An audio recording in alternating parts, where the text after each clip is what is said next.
Hello YouTube, today I'm going to show you how to make a homemade LCD cleaner for your laptop or your LCD. We will need water, vinegar and atomizer to apply our solution here. First thing we do, we are going to fill this small bottle until it's half with vinegar like this.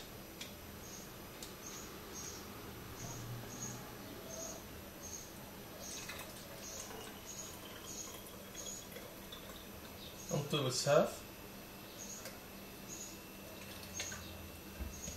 Then we are going to fill the other half with water like this.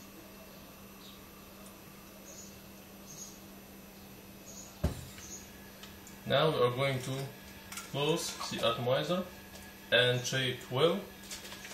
Now we have a homemade LCD cleaner, very cheap, it is in every house and it is very effective.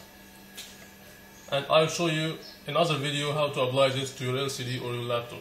Thank you.